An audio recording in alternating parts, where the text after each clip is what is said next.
Hello everyone, welcome to another episode of Minecraft. It is episode 107, and I kind of want to go outside for this intro bit, but there's snow on the roof. I'm a bit scared of that, you know? It's a bit too cold. It's too cold in this house, as one frontman of my favorite band would say. It's too cold, and it's cold outside. There's ice outside probably, right? I think there is. So I'm just gonna stay in. I'm just gonna stay in, even though I might have some obligation. I'm just gonna stay in. It's too cold. It is too cold. I'm just not motivated enough. I do not have the motivation, the motor, just to go outside as of now. Okay, all right, I'll go do it. Okay, all right. Oh man.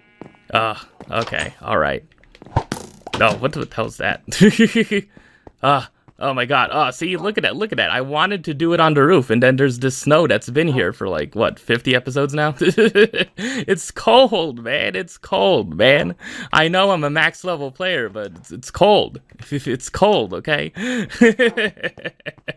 That was the best I got, okay? That's the best I got. It's better than trying to recreate Sabrina's album cover. So, yeah, that kicks off what I want to talk about early on here. Cooper Flagg got drafted. Congratulations. Ace Bailey slipped to number 5. VJ Edgecombe was drafted by the Sixers. Yeah, brief NBA draft recap. Anything interesting down? Oh yeah, the Portland Trailblazers drafted Yang Hansen, or Hansen Yang.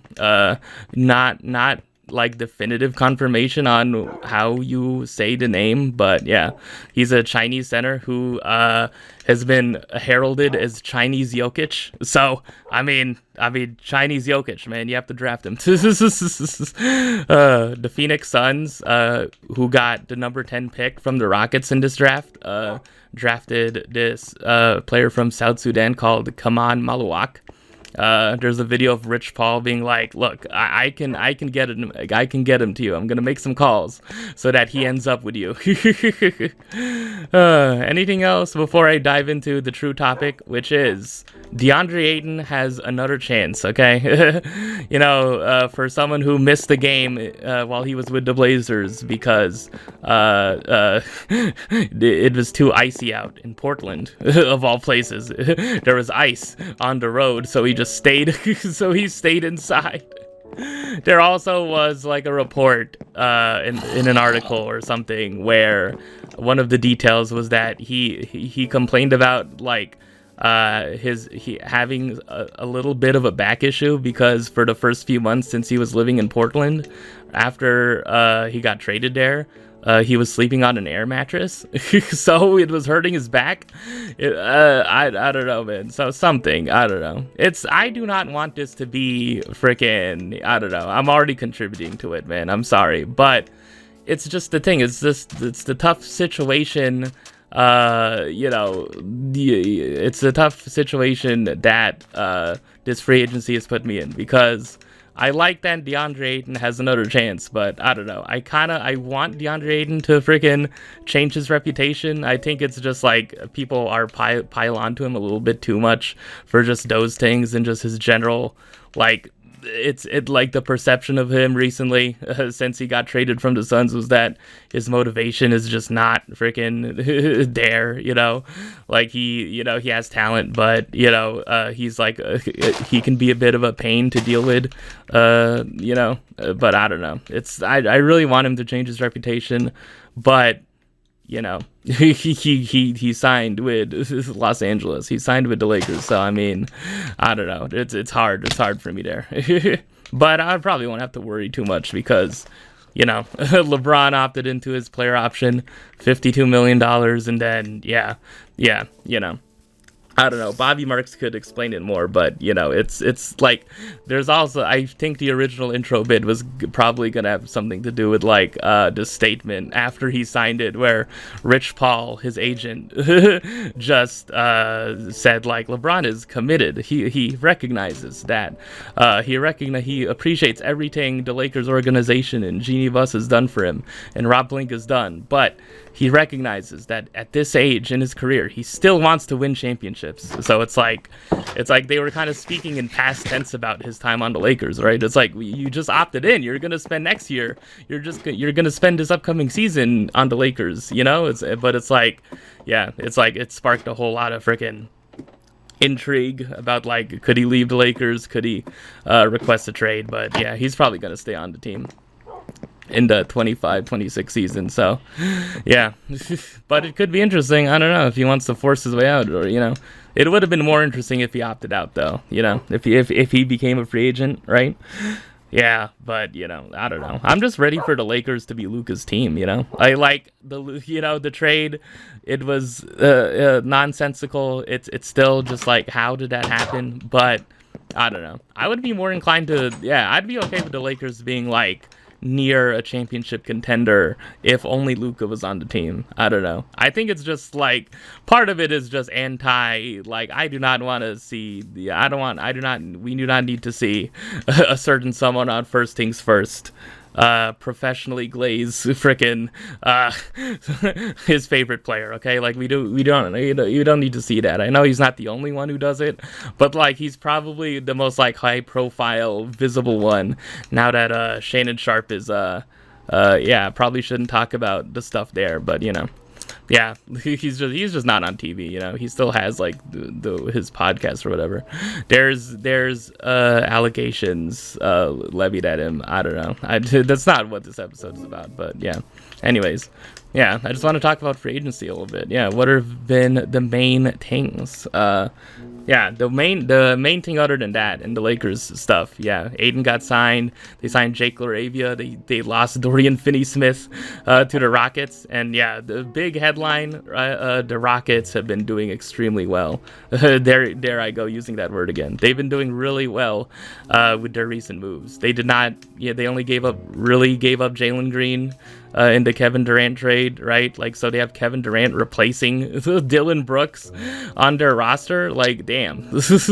And then, they signed their players to really smart extensions, according to Tim Bontemps, they've been doing, their moves have been really, really good. Yeah. And they still have enough assets where if Giannis becomes available, if another like star level player like that becomes available, they can maybe try to make a trade for that player. So, it's cool. Yeah, and like Houston definitely is going to be in championship contention if they're all healthy next season. Yeah, it's the best teams in the West next season as of now seem to be OKC, who just won the championship. Shea got extended, largest like supermax contract in NBA history. Good for him. So the Thunder, the Rockets, who made all these moves, really smart, getting off of Jalen Green, trading for Kevin Durant, and then they got Clint Capella, right? Yeah, they got Clint Capella as like a backup center, and then they re-signed Steven Adams, so that was really good of them. So yeah, they have Şengün, Steven Adams, and Clint Capella as their center rotation. And then also, I would say, as of now, the Denver Nuggets are back in that, like, general area. Maybe not quite the Thunder's area of, like, they're probably going to win the West, but, like, they have a good chance if they're healthy, because the big thing of this period that I want to talk about, I guess, as a Nuggets person, is the fact that the Nuggets traded Michael Porter Jr. for Cam Johnson, right? So Cam Johnson was on the Phoenix Suns, got traded to the Nets as part of the KD trade when KD was on the Nets, and he got traded to the Suns when Matt Ishbia became the owner of the team. So Cam Johnson, basically people have been saying that, Cam Johnson and like Michael Porter Jr. are like similar level players. Yeah.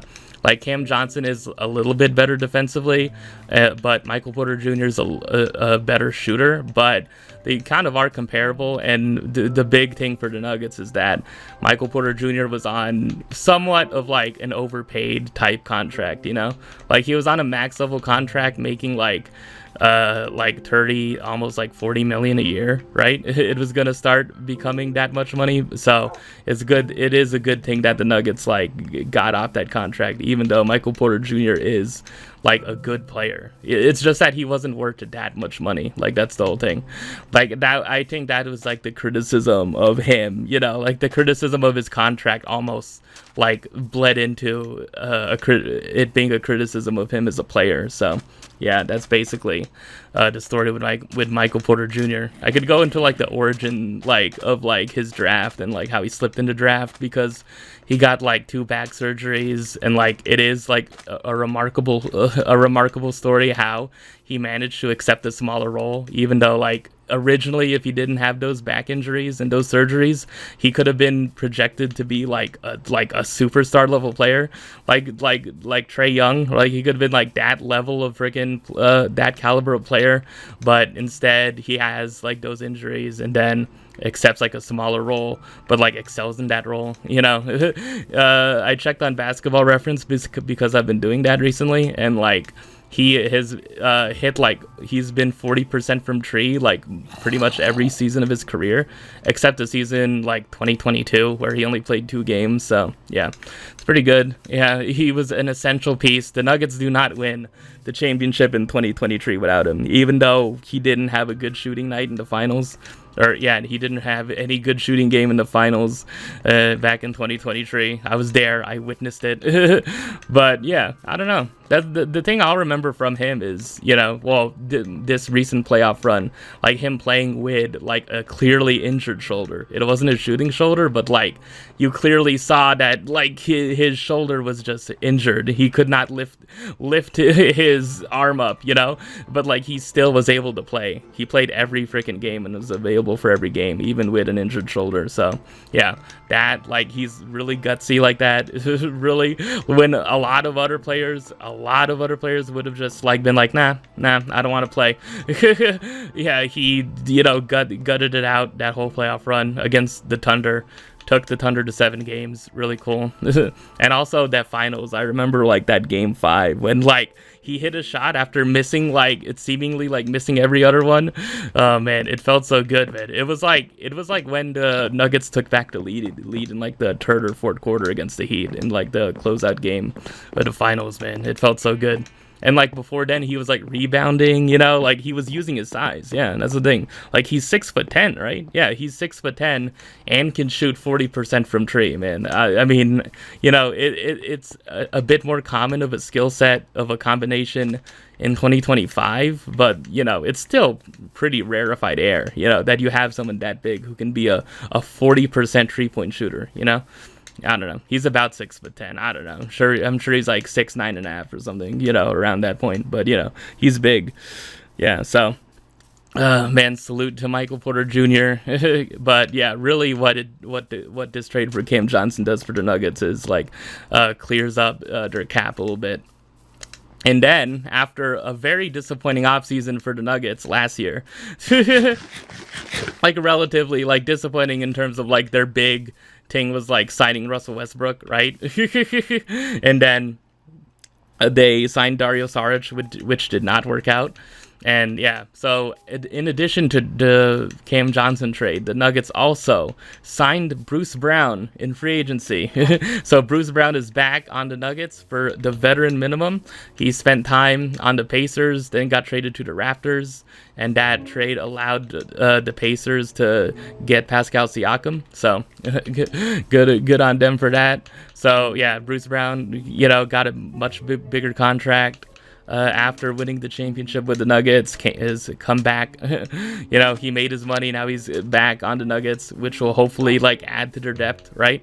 And then they signed Tim Hardaway Jr., who's a really good shooter in free agency from the Pistons. And then another thing they did, but I guess there's somewhat of a question mark on, is that they traded Dario Saric, who did not play at all after like 2 games for the Nuggets.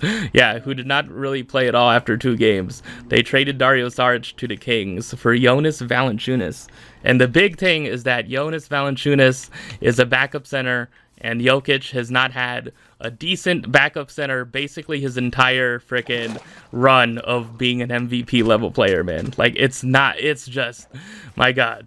Yeah, I guess if anyone knows, like, the Nuggets lore originally, yeah, it was that the Nuggets had Yusuf Nurkic and Jokic on the same team, right? Like, they were both on the Nuggets, and then in December of 2016, they had a decision to make, and they decided to start Jokic over Nurkic, right? And that day is known as Yokemas. Yeah, I'm just, like, deep in it, okay? I'm trying, man. This is stuff I learned, okay? A student of the game, that's what I am.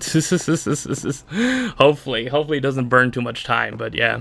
Yeah, I just want to talk about the Nuggets moves because, as someone, keenly interested in them, it would make sense, right? Yeah, so Jonas Valanciunas, the thing about this one, though, is that it's great that Jokic has a backup center, but it could be all for naught because Valanciunas got an offer from a Greek team in Europe, right? Where, like, it could be more enticing for him to play there, right? But the Nuggets, like, as of now, have stated that they intend to go along with the trade, and like that they expect Jonas Valanciunas to honor his commitment or his contract to play for the Nuggets. So I don't know what's gonna happen there. It would be really nice for freaking Valanciunas to be on the team, though, just to be a backup to Jokic, just so that Jokic, even if he doesn't play in the playoffs, as Tim Bontemps might say, of the Hoop Collective. I listen to that podcast more than so many other things, man. But yeah. I don't know. Yeah, it would be nice for Jokic to have someone like a center other than DeAndre Jordan where you can put him out for like 10, 15 or like 10 minutes or like a few minutes in like the second or third quarters when Jokic is getting rest. It would be nice so that Jokic does not have to play 48 minutes a game, basically. Oh, man. Yeah, is that it regarding the Nuggets? Yeah, basically just the Nuggets like had a really, really good offseason comparative to last year. So, yeah, looking forward to them being still a really good team. They're trying, man. They're trying to go all in. They're trying as best they could, man.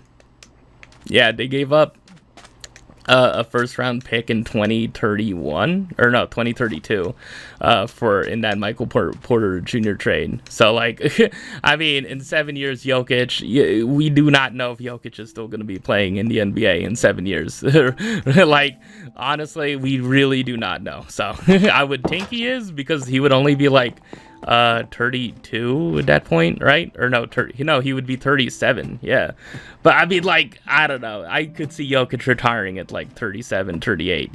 Like, even though he has a game that is probably gonna age gracefully, like, I don't know. I just don't see him playing until 40, man. He's not gonna play for that long. You have to maximize what you can out of these like next 3-4 years, man. Like, these are the years if the Nuggets want to win another championship or even multiple championships, man. Yeah. Oh, man. I have my phone out open here to see, like, I guess I could just list off a bunch of free agent signings. Garrett Temple signed with the Toronto Raptors. Oh, man. Julius Randle re-signed with the Wolves, 3 years, $100 million. Naz Reid also re-signed for the Timberwolves, 5 years and $125 million for a backup center. Like, reminding you, yeah, the Timberwolves are paying $25 million a year for Naz Reid. I mean, I think he deserves it, but it's still like, yeah, like the Hoop Collective, brought it up where it's like yeah, like Tim Connolly, their GM, like has like a quirk of like not really negotiating with players, of just like immediately giving players the first like contract offer, but like, I don't know. Yeah, $25 million for a backup center, it could be like, I don't know. It's kind of a lot. It is kind of an overpay when you think about it.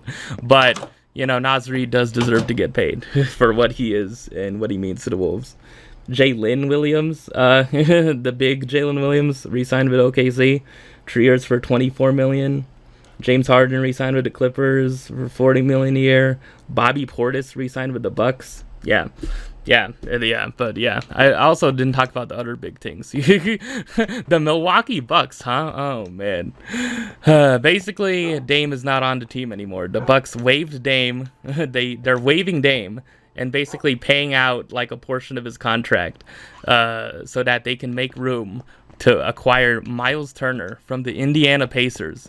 Yes, the Bucks literally waived Damian Lillard, right, coming off an Achilles tear, and they have signed Miles Turner in free agency, which is like basically their replacement for Brook Lopez, who went to the Clippers, right? Yeah. So like the Bucks now have Miles Turner in place of Brook Lopez, right? Which is good. Like he's like basically a younger version of him, but like I don't know, man. It must hurt so much to be a fan of the Pacers and seeing like Halliburton's injury, and then you lose Miles Turner. Basically, like mostly because, yeah, pretty much all because the Pacers as an organization cheaped out on paying Miles Turner, you know. And it's also a thing, it's been made a thing, like, in the discourse that, you know, like, the Pacers saw Halliburton's injuries as an excuse to not go into the luxury tax, you know.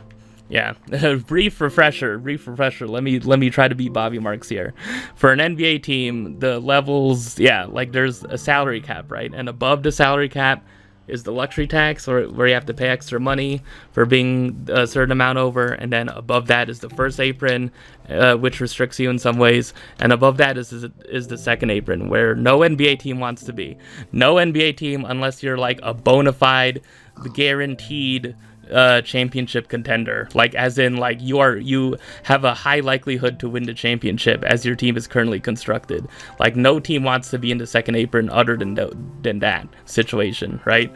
Like every team wants to avoid the second apron, and like a lot has been made of like, is this good? Is this parity, enforcing this kind of parity, good for the NBA? Like I don't know, man.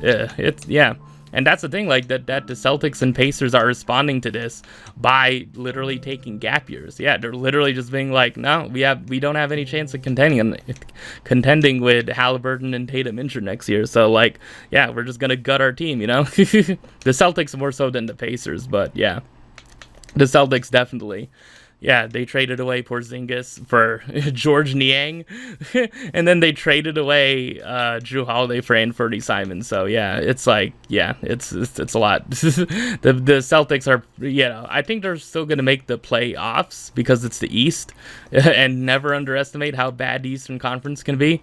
So like, they can make the 7 or 8 seed, right, and probably get in as like a 7 or 8 seed, but like, yeah, they are not gonna have a deep playoff run, and I think it'll be good because it'll be good in the short term, you know, in the long term it'll hurt in the short term, but you know, like the Celtics have been in like title contention basically since 2018, you know.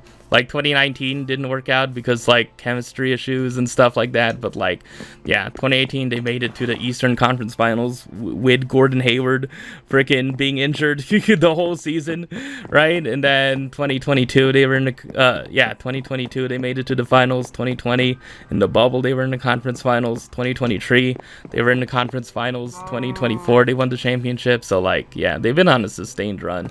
And I guess, you know, it would be nice for them to just take a step back at least for a year, you know. In 2026 they'll be back, but yeah, like it's not going to be this year, man. It's not going to be this upcoming year for the Celtics.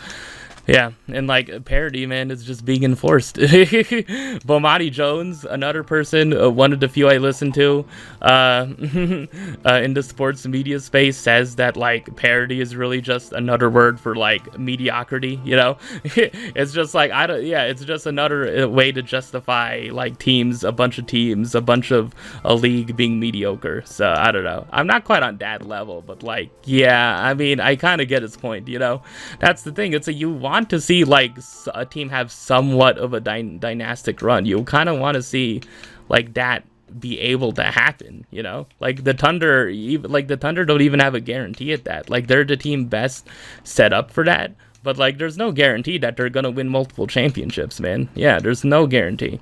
Yeah, injuries can happen, stuff can happen, whatever could happen. You know, there could be a freaking turd apron introduced. I don't know. Oh man, yeah, yeah, it's the whole thing. You know, like this could be the only championship the Thunder win with their young core. It'd be crazy to think that, but I don't know. It could be. I'm gonna predict it's not. You know, it's more likely for it not to be their only championship, but yeah, I don't know. I think a lot of people might see it as like an underperforming or like, you know, a disappointment if they don't win multiple championships. So yeah. Oh man. Anything else in free agency I covered? Yeah. So Damian Lillard is not on the Bucks anymore. He'll have his choice. He could end up signing with the Celtics. Yeah. There's a lot of options he could go to. He could go to Golden State, the Clippers, you know. And also, yeah, the biggest thing that I wrote down on my whiteboard that I did not talk about is that the Phoenix Suns and Bradley Beal. Remember him? Remember Bradley Beal? Oh my God, dude. Him and his no trade clause. Well, there could be some hope because the Phoenix Suns and Bradley Beal are in talks. They're in talks as of now, as of the time I'm recording this, that there could be a buyout of Bradley Beal's contract. So that would mean that the Suns would still be paying Bradley Beal, and there would still be like 20 million, 22 million of dead cap space, which means that like they're paying that money, but like it, you know, it fills up the cap without there being an actual player there, right? It fills up, yeah. So they could have 22 million of cap space over the next like 5 years that they can't use on any sort of player or whatever, in order to clear Bradley Beal's contract from their books, you know, and I think that would be good. I don't care, man. Yeah, addition by subtraction, you know, whatever justification, I'm all for it, man. The Phoenix Suns should be eager to get this buyout done, man. It should happen, man, hopefully. So, yeah. I don't know. Not to just say Bradley Beal isn't a good player, but you know, it's just he shouldn't be on that contract, man. He should not be. The fact that he was given a no trade clause, like crazy. Just in retrospect, it's not good. Okay, that's all I really have to say about it. Devin Booker recently just signed a 2-year, $150 million extension or around that range, right? Like, yeah, he's getting paid $75 million a year to be in Phoenix, man. I don't know. With how hot Arizona is, like, I mean, if you were to pay me $75 million a year, yeah, I could stay there, but I don't know. Yeah, I mean, it's just different because, like, yeah, places like Arizona and like Las Vegas, you know, like they have dry heat. You know, I would much rather have dry heat than a humid heat, like in Florida or the Philippines or something. But like, the fact that it can regularly get to like 101 degrees and that's just, oh, it's summer. It's like, yeah, no. Like, I don't know. Where I am in Southern California, it does not get that hot, man. It gets in the 90s, but it does not get to like, oh, it's just casually like 100 degrees. It's like literally 100 degrees. Like, not BSing, man. It's like, I don't know. I don't think I could do that, man. I really do not think I could do that, man. I don't know. Ugh, God. Anything else in terms of free agency? Jaren Jackson Jr. signed an extension. D'Lo signed with the Mavs. Yeah, that's a good get for them. Kevon Looney left the Warriors. Yeah. And Luke Cornett, also from the Celtics, part of their fire sale, mass exodus of talent, signed with the Spurs. So, yeah, the Spurs have a nice, interesting group. I don't know. Maybe the Spurs could be in the playoff race this year. Dennis Schroeder is completing his tour of the NBA. He's going to sign with every NBA team. He just signed with the Sacramento Kings.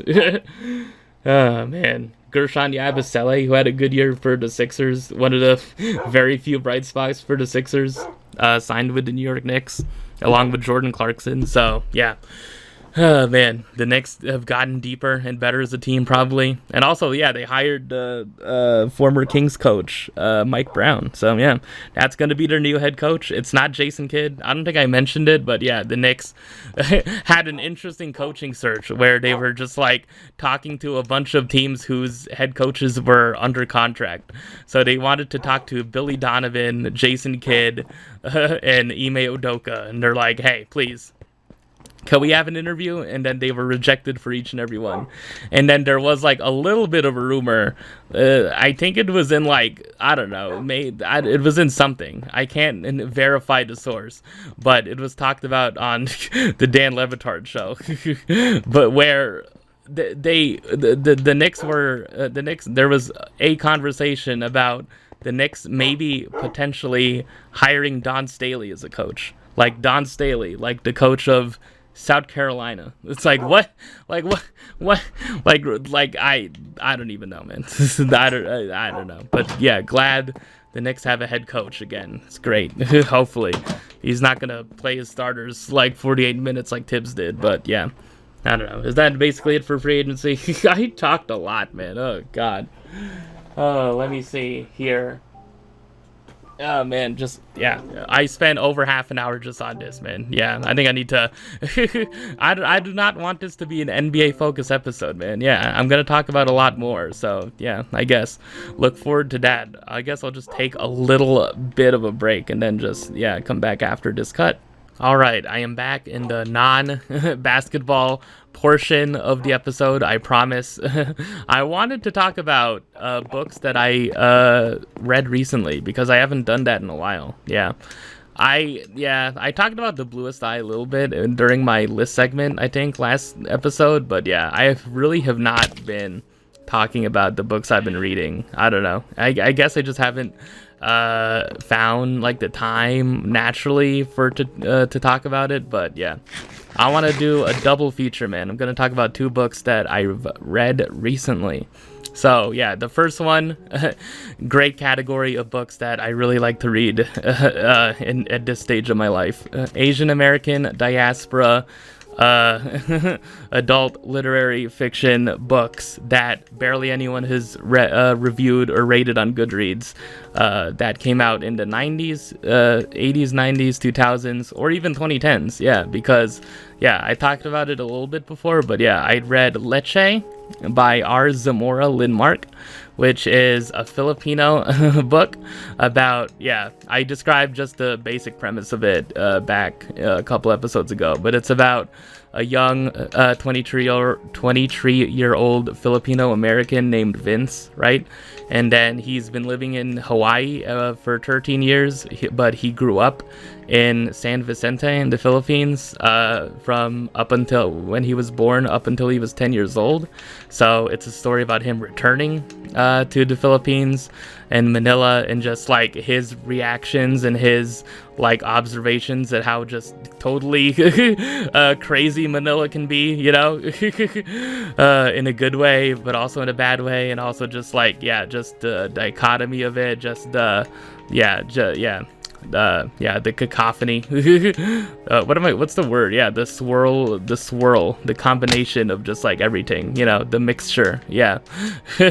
I'm sure there's a better word I could use. I really should be better at that, but the mixture of like elements of the the anachronisms of the city. There you go. That's a better word for it, And like, it takes place in 1991. So I thought it took place in like the 2000s, but that they make like specific references. So the president at the time where the book takes place is Corazon Aquino. So brief Filipino history lesson, because I do not know much of this stuff myself. I'm learning, but Ferdinand Marcos. Can I just look it up on Wikipedia? Ferdinand Marcos was the president of the Philippines at one point until he decided to declare martial law and become a dictator. Good thing I just have a tab on Wikipedia open, so let me just type in Ferdinand Marcos. He ruled the country under martial law from 1972 to 1981. So he was deposed in 1986 by the People Power Revolution. So after his presidency, which turned into a dictatorship, right? Which was satirized by the book Dog Eaters by Jessica Hagedorn, another Filipino author. So Corazon Aquino is the president. She was the president who succeeded Ferdinand Marcos. Yeah, and even then in the book, there's still like a sentiment of like, oh, maybe things were better under Marcos. You know, even though he put the country under martial law. I don't know. It's interesting. I mean, that sentiment still somewhat exists today. You know, with like his son being the president of the Philippines. But I don't know. Again, like it's interesting. Like the space I'm in.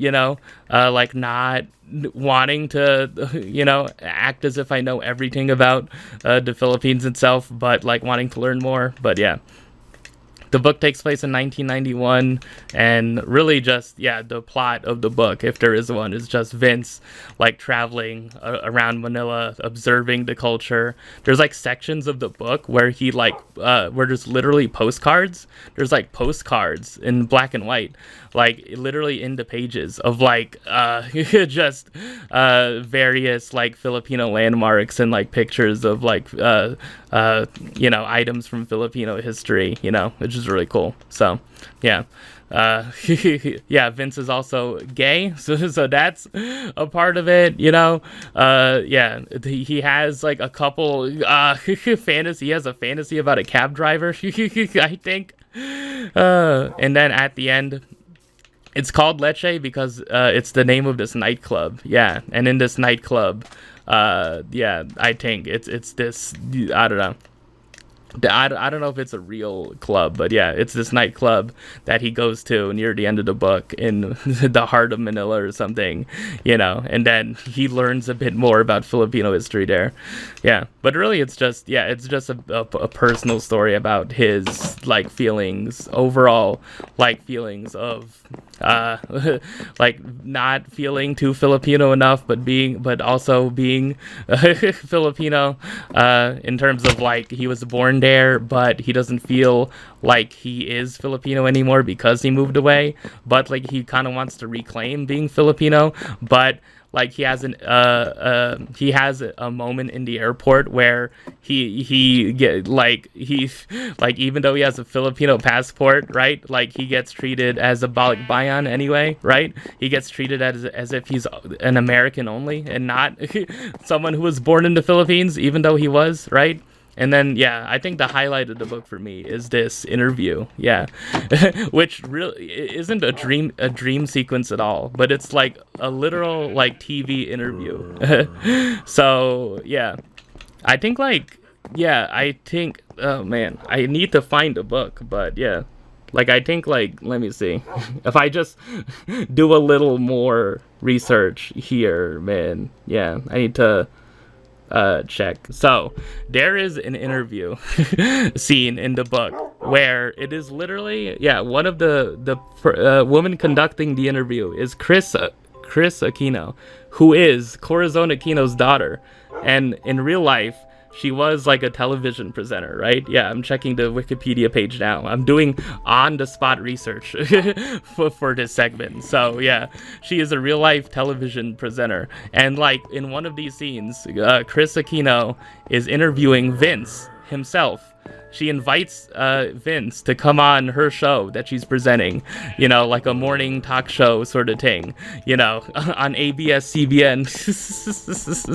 And then she has a nun called like Sister Marie in there, right? Who's also with her.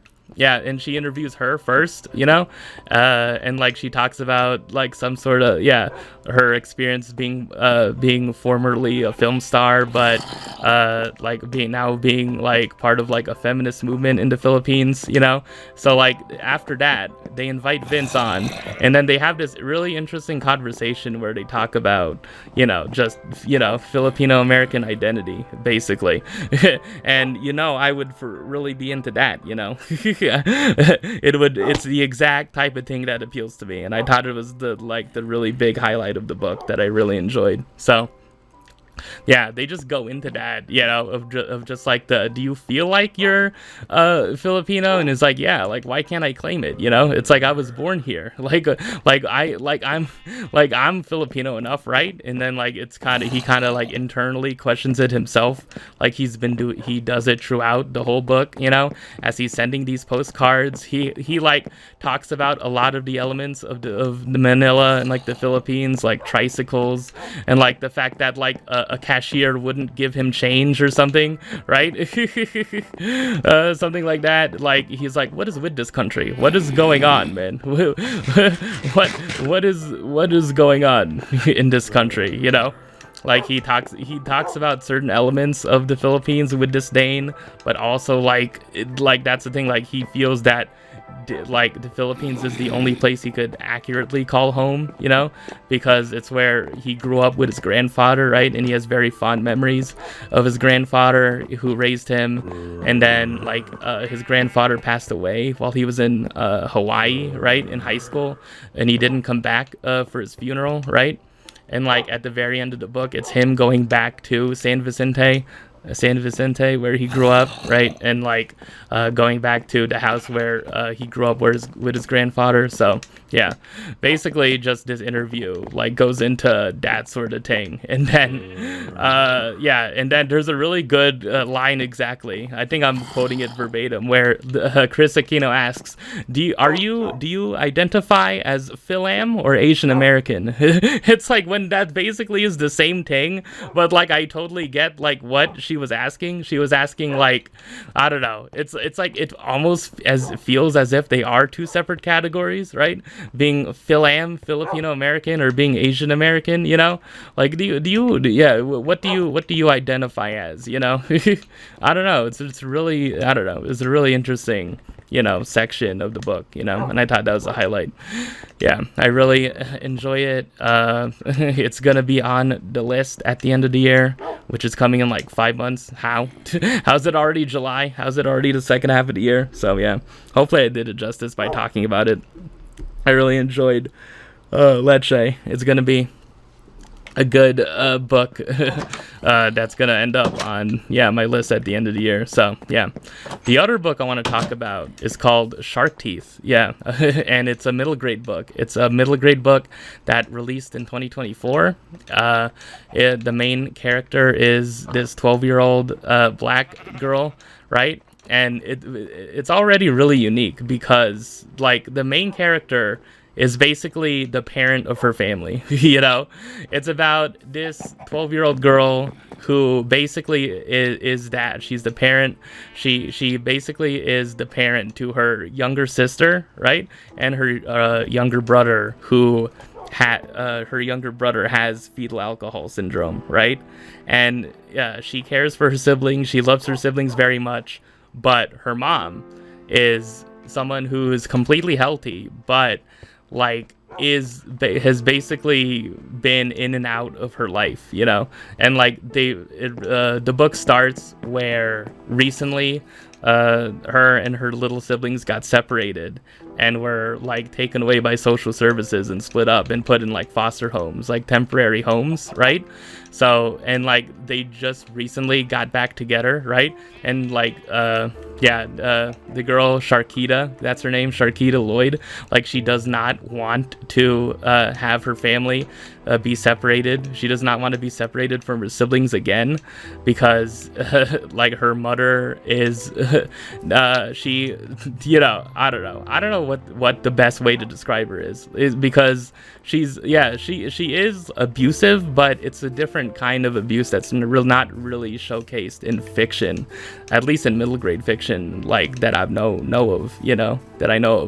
It's a really unique portrayal of like having a bad parent, because she's a bad parent because she's not like dare, right? That's the thing, is that she consistently, her, like, Sharkita's mom is someone who, instead of like being a parent and being around for her children like 24 hours a day and like caring for them 24 hours a day, she consistently, goes out drinking and expects Sharkita to take care of her siblings on her own, which like adds to Sharkita's stress. And you learn later on in the book that Sharkita has a panic anxiety problem, and she has panic attacks, right? Where she can't like describe it at first. That's where that's one of the ways the title presents itself, is that she compares it as a metaphor to like a shark's teeth, like a shark like closing in on her, like swallowing her whole,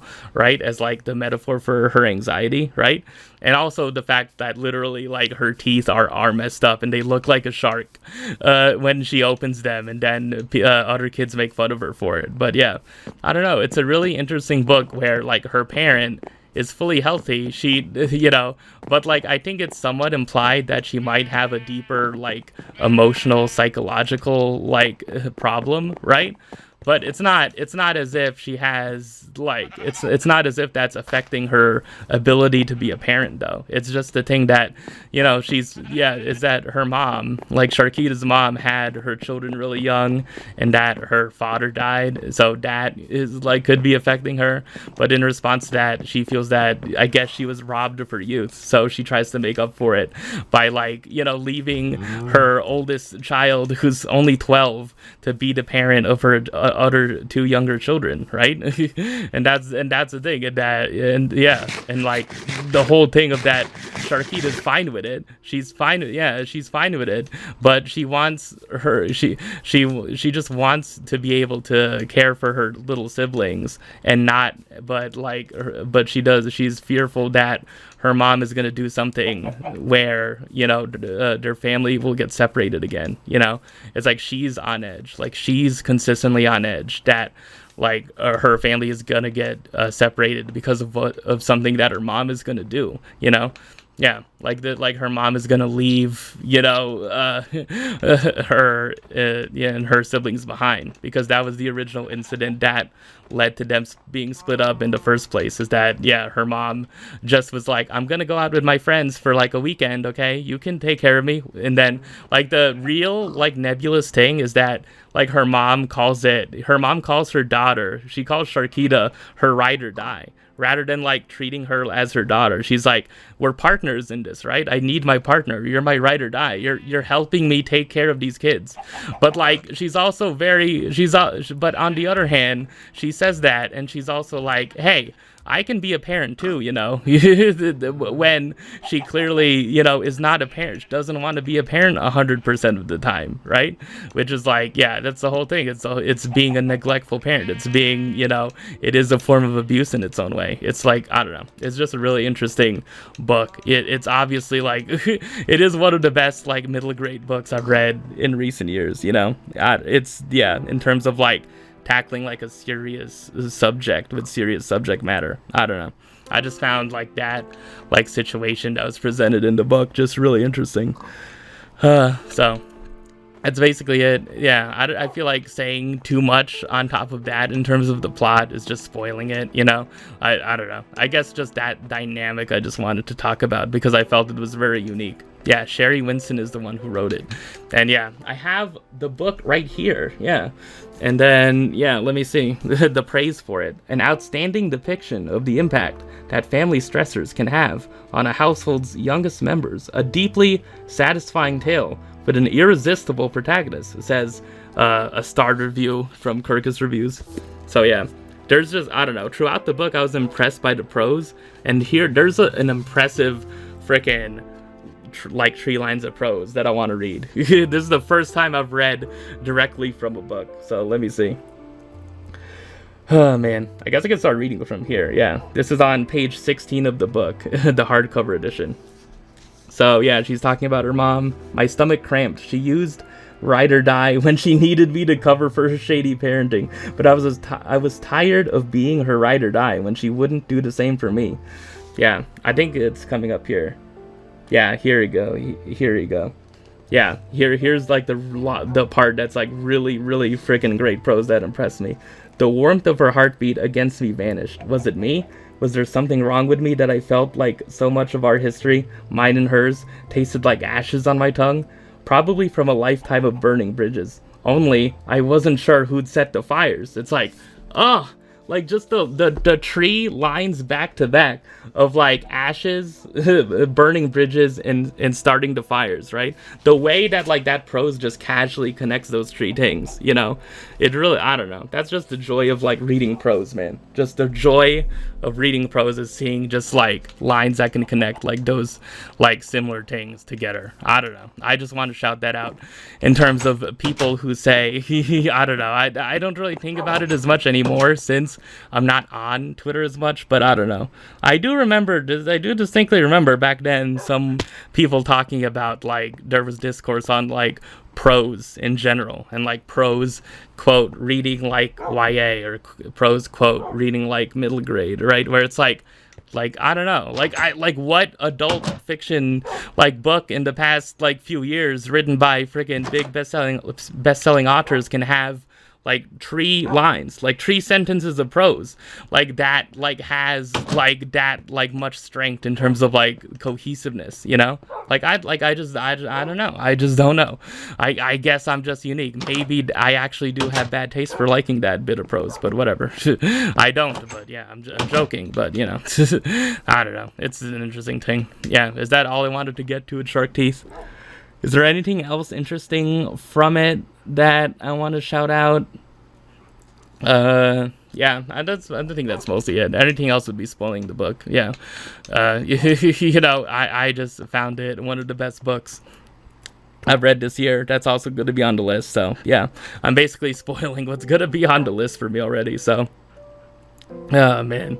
I think that's it for the actual things I want to talk about. Oh, no, I do have one more thing. I have one more thing that I want to talk about. I guess I can do a mini Twitter segment, because the next thing I put up on my board where I outlined it is this show called Love Island. And oh my god, dude. Like, this is a show. Like, I've just been seeing things mostly from Reddit, right? But like Twitter too, right? And it's like, my god, dude, there's been some stuff, man. Cause I'm gonna do a mini Twitter segment where I only like see what people talk about on Love Island. So, yeah, Twitter has this thing that's been somewhat better where people have been there. You can search up communities, and like it would only take you to accounts that are tweeting about the certain thing you search up. So, yeah, let me see if I can find some tweets real fast to see the kinds of stuff people are tweeting, man. Yeah, so this is a Twitter community called Love Island Uncensored. So, yeah, let me just read a bunch of tweets just to, like, see, man, because they're entertaining. Okay. Oh, man, this is from the community, okay? I'm not gonna cut this. Someone said, damn, Huda on her second body in the villa. Oh, man. Someone said, now this the healthy communication. Chris noticing that Huda was triggered by the challenge with her part past of being a teen mom and doing it all alone, and asking what he could fix. A real man. I love them so bad. And then someone quote tweeted it saying, this is not healthy at all. That girl needs help bad. Someone said this was a chemistry test episode and one couple is failing badly, no shade. Huda is a player. There's a player called Jalen Brown, or a contestant, you know?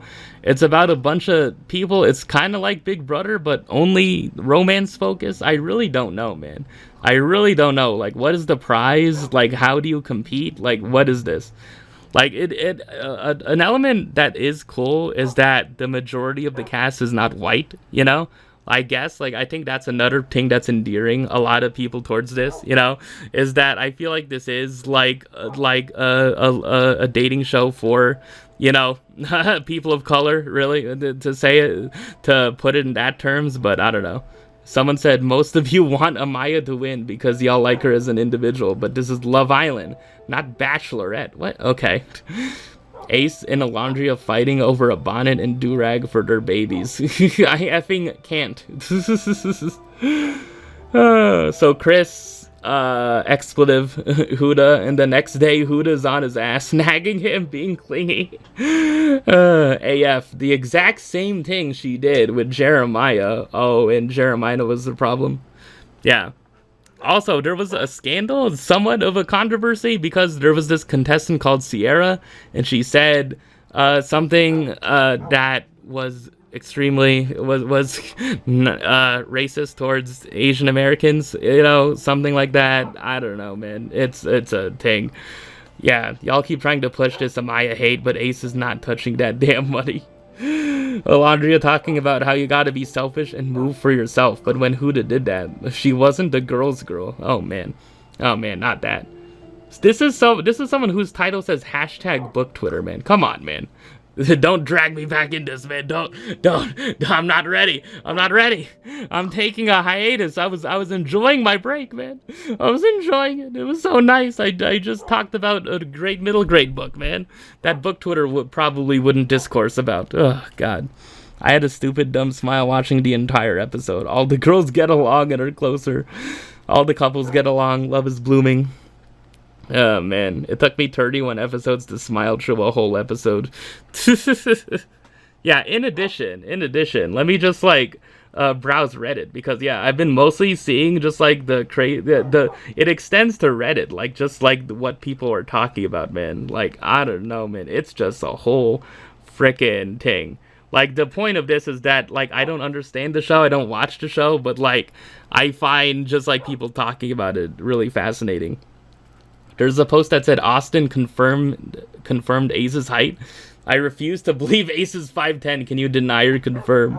And then someone said in reply, 5'6" on a good day.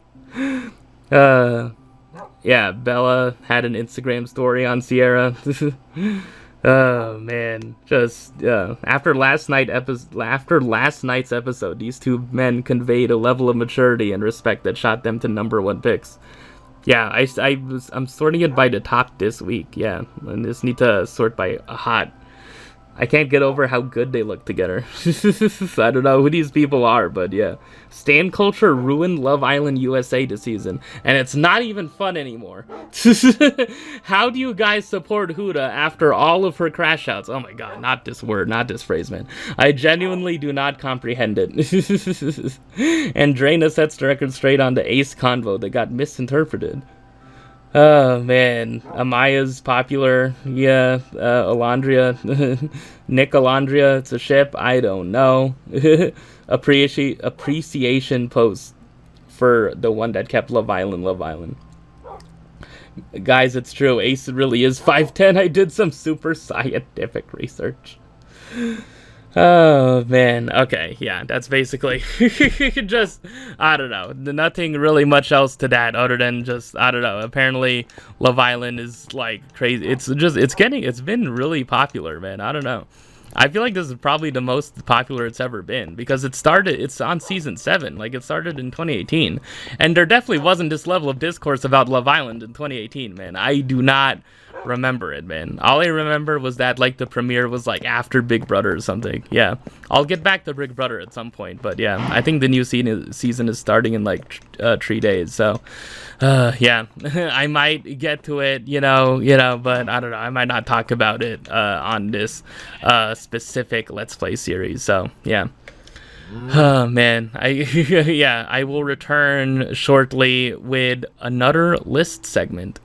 Alright, this is, I would think would be the last time I'm going to do a slice of the list, because I'm at 41 through 50 of my favorite books of all time as of right now, when I'm 24 years old. So, yeah, I do have other lists. I think I'm going to make this a double feature, because, yeah, I think I might get through this a little quicker, but, yeah, I'll get to another, part of another list I have. So yeah, I think this is gonna be a 2-for-1 most likely if I can get through to things faster. Yeah, I have the preliminary speech about lists being arbitrary and whatsoever. Yeah, that all applies here. So yeah, without further ado, let me go into the last selections on this list. It's weird that I'm doing it backwards. I probably should be like, should have started at 50 and ended at 1. But yeah, this is the end of the list for now, you know, where it's 41 through 50. So yeah. All right. Number 41 on my list of favorite books, you know, of all time as of right now. If I'm Being Honest by Emily Wibberley and Austin Sigmund Broca. I think I'm saying those authors' names right. Yeah, I'll correct it if I'm not. But yeah, this is an interesting one. This is also an audiobook that I listened to back in 2020.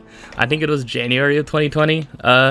Yeah, so it's a YA book, but the interesting thing about it is that it's a Shakespeare retelling. So it's one of those like contemporary Shakespeare retellings that were popular somewhat. Maybe, you know, there was a film that was supposedly a Shakespeare like retelling, but no one said it was, you know. All I saw of it was just a girl who really wanted a cookie. Weird. I don't know. Anyways. Yeah. I forgot the name of the book. If I'm Being Honest is a book about this girl, right? She has this reputation of being stuck up, and she has this reputation of like being like, yeah, she has like her parents are divorced, but like she still comes from like a more than a middle class background. So she comes from money a little bit, but not like old money. It's just that she's just generally richer than other people, right? And she's a really popular girl. She goes to this private school, I think, and like, maybe it's not a private school, but yeah, she's just really popular. She's on the top of her social hierarchy in her high school, and she has like a friend who's like an influencer who has 1 million YouTube subscribers or something and talks in a British accent for some reason. Oh man, yeah, the details I remember from the audiobook. So yeah, it's basically, the retelling that this is of, it's a retelling of the Shakespeare play Taming of the Shrew. So yeah, in the book, they talk about Taming of the Shrew in their English class, right? And like there's discussions on like the main character of that. I haven't read Taming of the Shrew, but basically I think from what I can gather, it's about like a girl who has this negative reputation and she tries to change it, you know, over the course of the story. And like that's kind of what she does. She befriends this boy who she gave like a horrible nickname to. So she gave this boy a nickname like BB, you know, where it's like it's somewhat a reference to him like throwing up or puking or something. Yeah, something like that, right? And then she meets with him again a little bit later on, you know, and then it turns out that he is like this nerdy kind of guy who is developing his own video game, which is cool. You don't often see that in YA books, you know. Yeah, so like that's basically like, yeah, the guy she ends up having a romance with, you know, and it's a really nice type of romance, like something you don't often see in young adult books like that. So yeah, it's basically her trying to, you know, change her reputation, falling in love with this boy, you know, who is a bit nerdy, like who's a bit and not like who she would usually hang out with. But yeah, like and it's also about her like inner complex feelings about her parents, you know, especially her dad, right?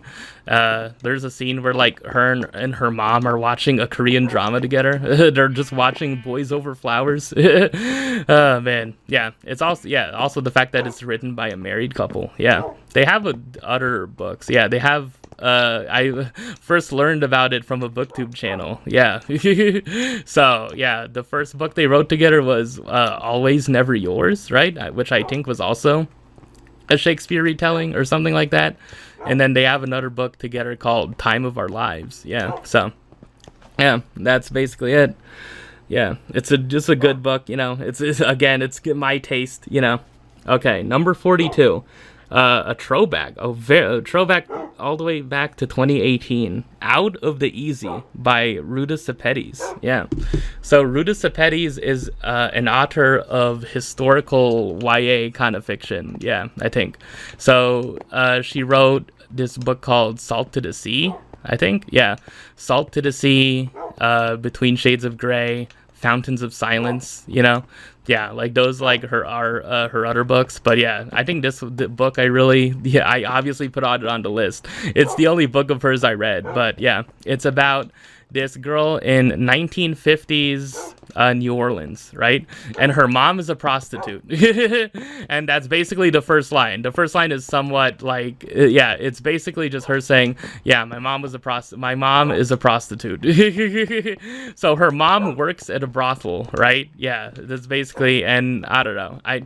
Man. I'm like thinking back to remember more details of it. Yeah, I just really like the setting, the historical setting, for what Ruta Sepetys does. Like, yeah, it's always like richly detailed, so I like that. They reference Madeleine L'Engle, the author of A Wrinkle in Time, in one scene. There's she put like the main character's best friend, who's a guy, turns out to be gay, but like they never say the word, probably because it's the 1950s, right? It's just heavily implied. It's strongly just confirmed, in it. And I think it's about the main character who wants to go out of the easy. She wants to leave New Orleans because that she feels like that's her chance. She doesn't want to, be defined by being the daughter of a prostitute. Probably she wants to go to college, right? And like, spoiler alert, if you read the book, she applies to a college in the book and then gets rejected. They make it seem like Ruta Sepetys makes it seem like she could get in, but she doesn't. Yeah. It's basically about that. I don't know like the other things about it, but yeah, it's just a book I really enjoy. I could like update this, but I don't know. I think I'll just keep these books in here for now. I think all these books, like, I look at them and I'm like, yeah, they probably should still be on this list. So yeah. Anyways, number 43, When We Collided by Emery Lord. Oh man. This is also a throwback. This is a book I read on an e-reader. An ebook. In ebook form I read. Yeah. I think like this is somewhat, I think like of all the books I've listed on here, like this is like the book that most fits into the category, like faux category of like the quote teen problem book, where it's like this is a story about two teens who have serious issues, but they learn to deal with them in a very sad and emotional way, but and then romance is involved, but I feel like this is like the best example of one. Like, I could be right. I mean, other people could have their own opinions. Other people probably just dismiss that kind of category of books like wholeheartedly. I feel like books like If I Stay is kind of in that. You could argue that like some of Nina LaCour's books are in that, but like I feel like that's like a miscategorization, like interpretation, of Nina LaCour's books. I feel like they should be shedded of that label. But I don't know. I don't think this necessarily fits in there too, but I feel like it's the closest kind of descriptor you can put for it. So basically, the plot of it is that it's about this girl who has bipolar disorder. Yeah, she has bipolar 2, which basically means that she has like episodes of mania and episodes of depression, right? And like the way it starts is like really interesting. The one detail that I'll remember to this day is that it's this girl who's just starts from her perspective, and she's like, oh man, my life is nice, I just take a walk, I'm just taking a walk, I'm just appreciating nature, I just like take a good like breath of fresh air, like I think I might paint today, like she has a job at a pottery freaking store or whatever, teaching kids to paint, right? And then she just goes on a cliff, and the first thing she does when she goes on the cliff is take a pill out of like a bottle of pills and throws one capsule into off the cliffside into the ocean. And it just, that's what she does. And I would assume you can draw your own conclusion from that and and find out why that's probably important to the book. So, yeah, that's a really just nice detail of how it just starts with like, oh, I'm just enjoying my life. And then she walks up to the cliff and just drops a capsule just each day. She drops one capsule every day.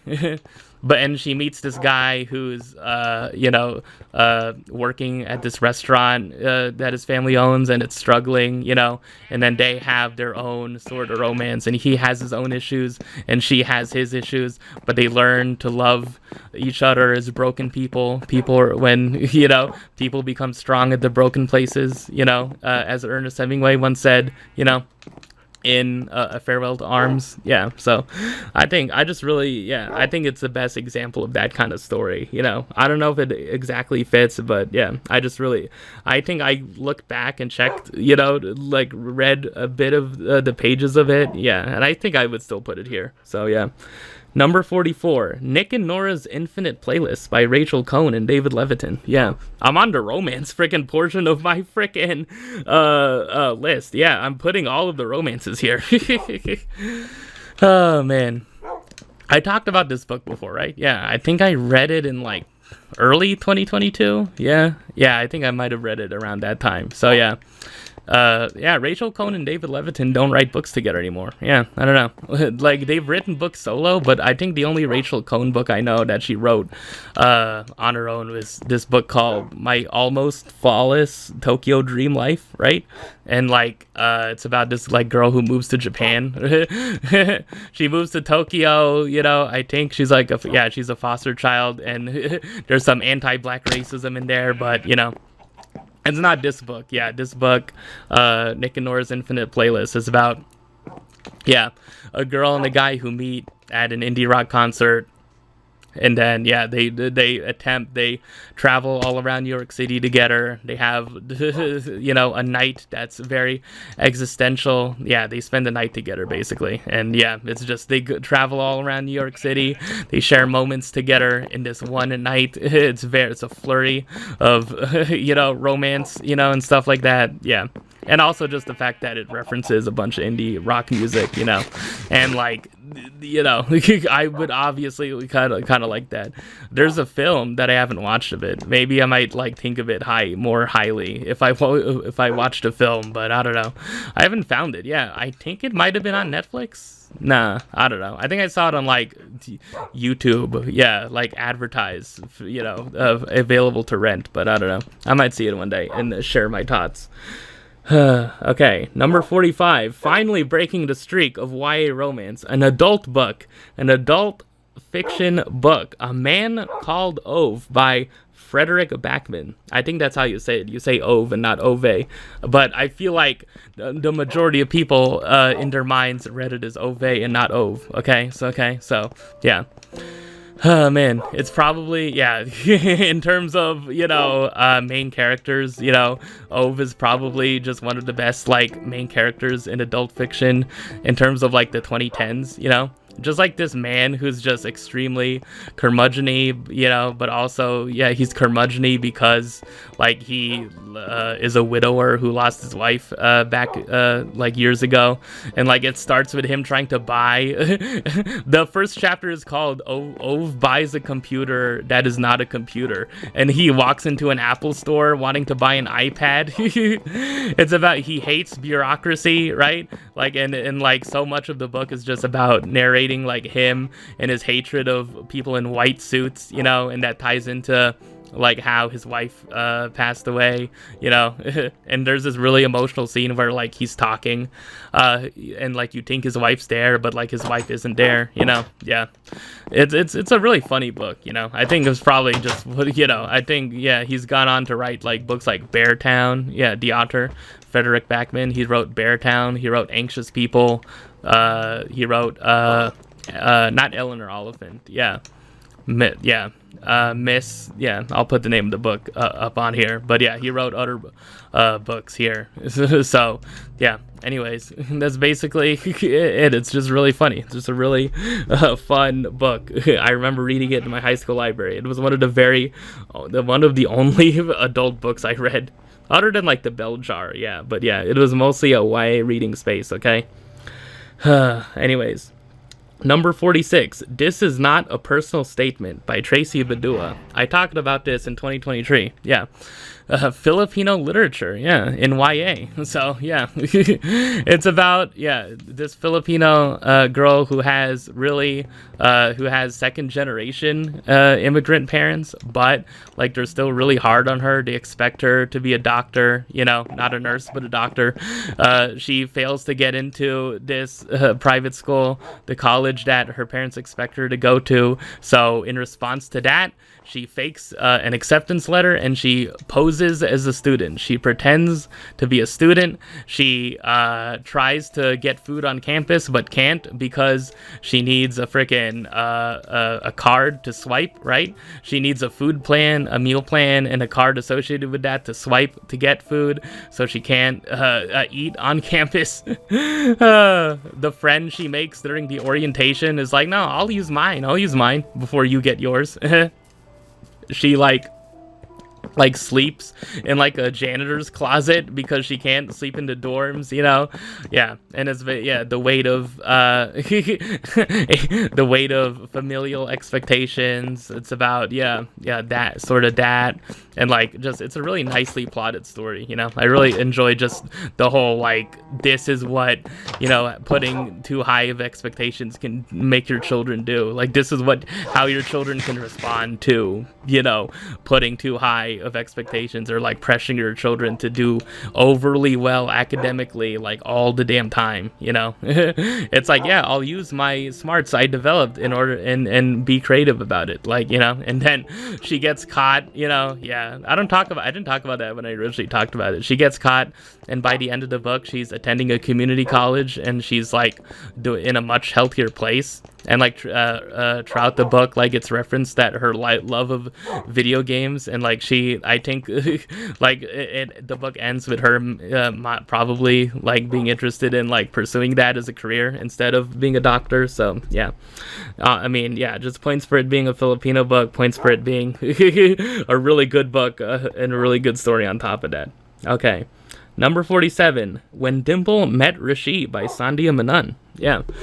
Oh man, I should probably lump in frickin' Mismatched with this. I don't know. Mismatched is such a great series, man. It's underrated, even though it has 3 seasons. Like, I don't really see that many people talk about it. It's a really fun, cool series. I really just enjoyed season 2, and season 1, and there's a season 3 out of it right now. But yeah, When Dimple Met Rishi, I think it's been branded as like a classic. I think it's probably in that space of like, in terms of like romances in YA with like the main characters being like people of color, in terms of like Indian American, like South Asian American books. It probably is stamped as like one of the best of the 2010s. I mean, I don't know any ones before then, but like one of the best YA books to feature like Indian characters, basically. So it has to do with like her soulmate. Is it like this girl named Dimple and this guy Rashid? They meet at a coding app development camp in San Francisco. In the Mismatch series, it takes place in India itself, and they speak Hindi, but they don't in the book. So like they meet in a coding camp in San Francisco, develop a romance. When they first meet, Rishi thinks that he's met his future wife when he meets her, and then like she just isn't aware that her parents set her up with this arranged marriage type of thing, so she just throws her friggin' latte at him, and funnily enough, it's the back cover of the book. She just friggin' throws her friggin' latte at him, and that was recreated in the series. So just the similar thing to like, this is not a personal statement. Just like immigrant, like Asian American, experience. I relate to that a good bit. There's one detail that I really like when they're trying to like put on costumes for like a party or something, or for a convention.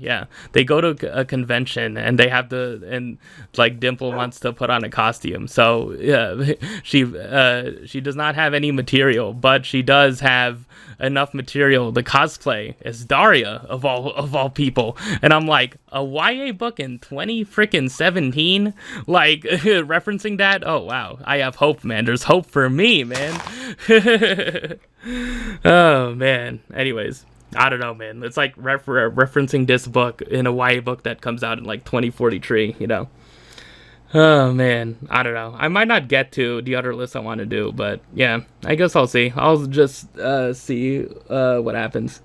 Anyways, number 48, 100 Days by Nicole McInnes. Yeah, this is way back. I think this is the third book. Yeah, because the first one I finished was a book called Girls Like Us in my high school library, and the second ever book, I talked about it before, is a book called Get Well Soon, and this was the third book I ever finished in my high school library. So yeah.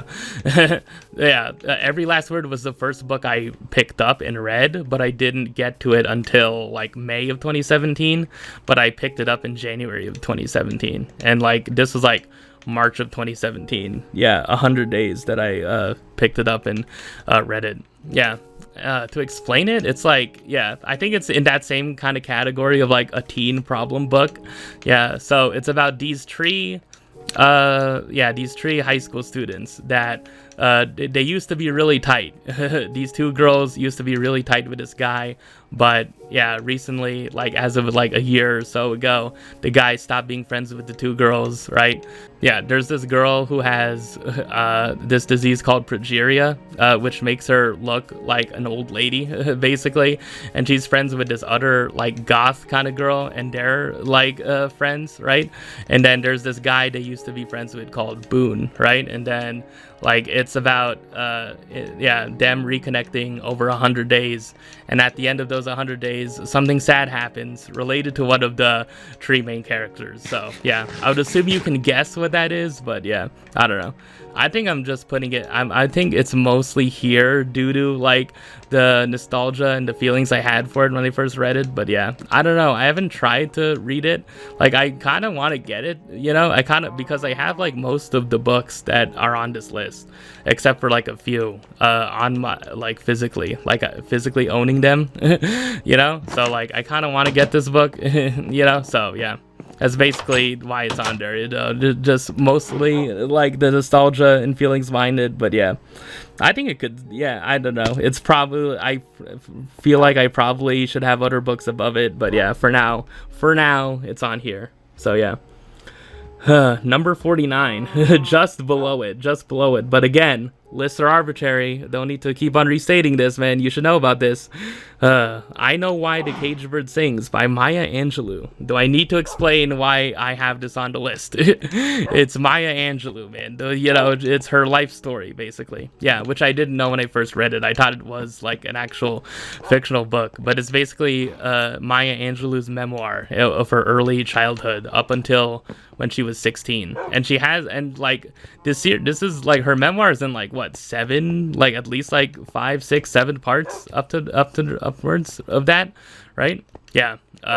So basically like it's about her early childhood, growing up in the 1930s and 1940s, and like growing up in Arkansas, and then moving to San Francisco, right, as a teenager, to live with her parents. Because she was raised by her grandparents, and then her parents moved all the way across the country. So I don't know. It's just nice. It's just like there's some really sad parts to it. There's a really sad incident in it early on in the book, which is like written about very, it's similar to The Bluest Eye, I guess, in like how it's written about. So like Maya Angelou, I like the way she writes. She's a poet, so obviously her prose would be really good from that. So that's basically why I have this book here. And number 50, rounding out the book list I have as of now, a nonfiction book, the only nonfiction book on this section of the list. So that makes it like what, 3 total? Oh no, 4 4 total nonfiction books. Yeah, it's not the only nonfiction book. Yeah, I literally just got done talking about a nonfiction book. Yeah, literally. It's another memoir. Yeah, Crying in H Mart by Michelle Zauner. That's number 50. And Michelle Zauner, if you didn't know, is the lead singer of this band, Japanese Breakfast. Yeah, it's her band. You know, she also was in a band called Little Big League, which I started listening to recently. I started listening to one of their albums called These Are Good People, which is literally just a Midwest emo band from Philadelphia, I think. And like the first song on there, Lindsay, is really good. Yeah. And it's basically, yeah, again, in my talk of Asian American diaspora, and this is probably a pretty good candidate for that. You know, it's about Michelle Zauner recounting like her early life. Yeah, not necessarily her early life, but just she's recounting just like her experience of living with her mother and her memory of her mother, because her mother died of cancer in 2014. Yeah, so basically, yeah, it's about her complex feelings about how she feels towards her mother, how, you know, she was an only child, and like her mom was kind of really hard on her, but like it's only after she passed that she like realizes like the value of like everything her mom did for her, you know. And like the whole conceit of like why the book is titled that is because like it starts with an essay, because the book was originally an essay published in the New Yorker, where it's just titled like, yeah, where the first line of it is like, every time I'm in H Mart, yeah, I always like seem to cry, you know. Where she's like going through and seeing all the Korean food, and H Mart, yeah, like the Filipinos have Seafood City, you know, Koreans have H Mart. That's the thing. So like H Mart is this Asian grocery store that is mostly, you know, yeah, has like Korean food and stuff like that. So like she goes into H Mart and she, you know, gets overwhelmed, you know, thinking of her mom, you know. There's like this scene, yeah, one of the things Michelle writes about is like looking up this Korean YouTuber of like how to make this Korean dish called jatjuk, you know. She shouts out this like Korean YouTuber who like posts a lot of recipe videos of like how to make these certain Korean dishes, and how like making these Korean dishes helped bring her closer and like closer to her Korean heritage, and in a way closer to her mom. And it's a really nice emotional story, you know. See, I appreciate it even when it's nonfiction, you know. It doesn't have to be fiction, but I don't know, mostly you know, I like it, you know.